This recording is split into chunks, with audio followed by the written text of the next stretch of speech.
हर तरफ एक ही जलवा आ रहा है कि भैया मेरा जो पोर्टफोलियो है ना वो 5,000 डाउन है, 10,000 डाउन है, 20,000 डाउन है, 25,000 डाउन है या 50,000 डाउन है या 1 लाख रुपए डाउन है। जिससे बात करो हर तरफ यही चर्चा निकल के आ रही है कि भैया मेरा पोर्टफोलियो इतना ज्यादा नेगेटिव क्यों है। अभी अगर आपको मैं स्क्रीनशॉट दिखाऊं तो मेरा खुद का देख सकते हैं, एक दिन का केवल और एक दिन का 5,000 रुपए का पोर्टफोलियो नेगेटिव है।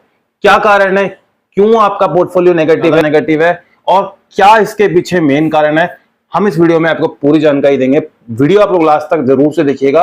अगर आपको वीडियो हेल्पफुल लगता है तो प्लीज लाइक करिएगा और चैनल पे यदि नए हो, आपने सब्सक्राइब नहीं किया ना तो बहुत सब्सक्राइब वाला बटन जरूर से दबाएं।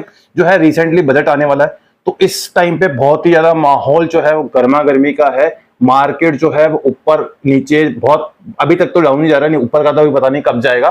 लेकिन अभी हमने रिसर्च करी है, थोड़ा सा कुछ डाटा लेके आया हूं, कुछ एनालिसिस मैंने किया है। फ्यूचर तो हम प्रिडिक्ट नहीं कर सकते बट यहाँ पे पास्ट हिस्ट्री के बेस पे तो हम अनुमान लगा सकते हैं कि क्या कुछ यहाँ पे होने वाला है।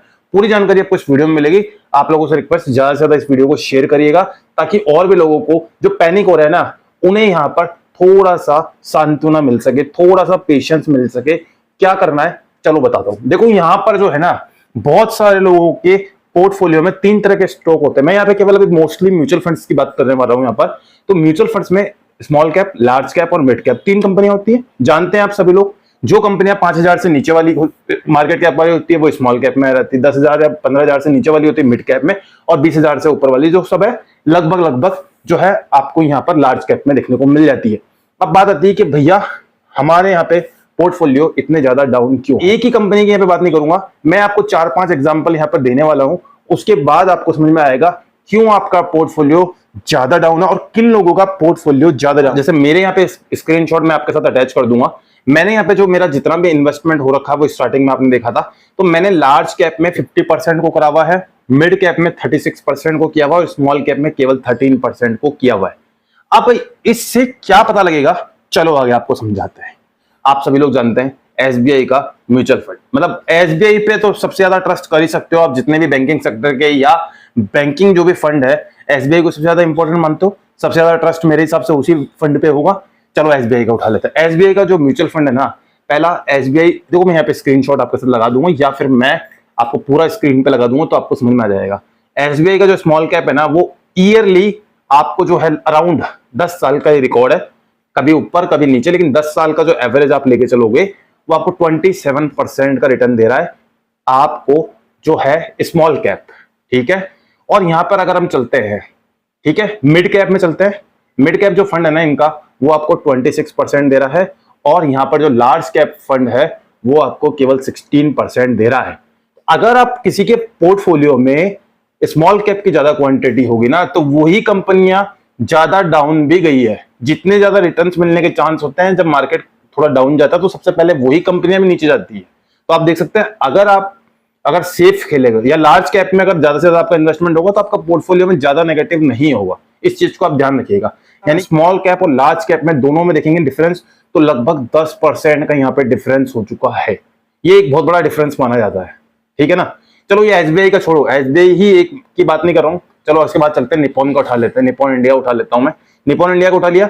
यहां पर आप सभी लोग देखेंगे तो स्मॉल कैप में आपको ईयरली जब से फंड चालू है लगभग आपको 28% पर ईयर का आपको रिटर्न देखने को मिल रहा है। स्मॉल कैप वाले की मैं बात कर रहा हूँ। इसके बाद हम चलते हैं यहाँ पर इसी का जो मिड कैप फंड है जो है ना, निपॉन इंडिया ग्रोथ के कैप के नाम से फंड आपको देखने को मिल जाता है। इसमें आपको 20% के अराउंड आपको देखने को मिल रहा है हर साल। ठीक है, इसके बाद चलते हैं लार्ज कैप। लार्ज कैप में 17% के आसपास आपको प्रोवाइड करा रहे हैं। तो यहां पर आप सभी लोग देख सकते हैं लार्ज कैप और स्मॉल कैप दोनों में यहां पर भी जो है ना लगभग जो है वो आपको 10% का डिफरेंस देखने को मिलेगा। पोर्टफोलियो में 50% से ज्यादा स्मॉल कैप कंपनियां होंगी या स्मॉल कैप में निवेश किया होगा, उनका पोर्टफोलियो अभी ज्यादा नेगेटिव होगा। लेकिन अगर आपने मेरे वाले तरीके से 50% मैंने लार्ज कैप में रखा हुआ, 35% जो है मैंने मिड कैप में रखा हुआ, 15% जो मैंने यहाँ पे स्मॉल कैप में रखा हुआ। आप अपनी सोच से, अपने विवेक से, अपनी नॉलेज से इसको ऊपर नीचे अपने हिसाब से आप करा सकते हैं। जिसमें ज्यादा इन्वेस्ट करेंगे उसका वो उस तरीके से रेशो बन जाएगा। बट यहाँ पे ज्यादा लालच के चक्कर में मैं कभी भी पर्सनल सजेस्ट नहीं करूंगा कि आप ऐसा नहीं, को सारा का सारा आप जो है स्मॉल कैप में डाल दे। मेरे हिसाब से अपने हिसाब से कोई ना कोई एक रेशियो आपको सेट करके जरूर से रखना चाहिए। मैंने अभी सेट करके रखा हुआ है।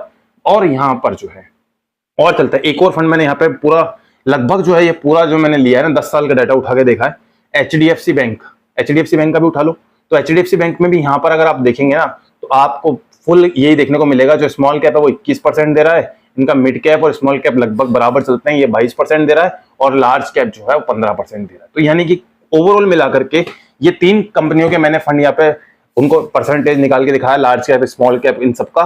तो इसी तरीके से आगे आप जितने भी और भी स्टॉक्स हैं उन सबको भी उठा के स्टडी करेंगे ना आप, तो लगभग स्मॉल कैप में और लार्ज कैप में लगभग 8 से 10% का डिफरेंस आ रहता है। और यही डिफरेंस का कारण है अभी जितनी भी स्मॉल कैप कंपनियां हैं ना सभी के लगे हुए हैं पूरी तरीके से। तो अभी मामला डाउन है। हाँ, मैंने आप लोगों को एक वीडियो बना के बताया था प्रीवियसली, उसका लिंक आपको डिस्क्रिप्शन में मिल जाएगा, या फिर आप मेरे चैनल पे जाकर चेक कर सकते हैं। 23 को बजट आने वाला है, उससे पहले आपको क्या मार्केट में और निवेश करना चाहिए, लमसम करना चाहिए, एसआईपी स्टॉप कर देनी चाहिए, विड्रॉ कर लेना चाहिए, क्या करना चाहिए, नहीं करना चाहिए, सारी जानकारी आपको उस वीडियो में दी है। उस वीडियो को भी जाके जरूर से एक बार चेकआउट कर लीजिएगा, लिंक आपको डिस्क्रिप्शन में मिल जाएगा। होपफुली आपको ये वीडियो में जानकारी जरूर से कुछ ना कुछ हेल्पफुल लगी होगी। हेल्पफुल लगी तो वीडियो को एक लाइक कर दीजिए।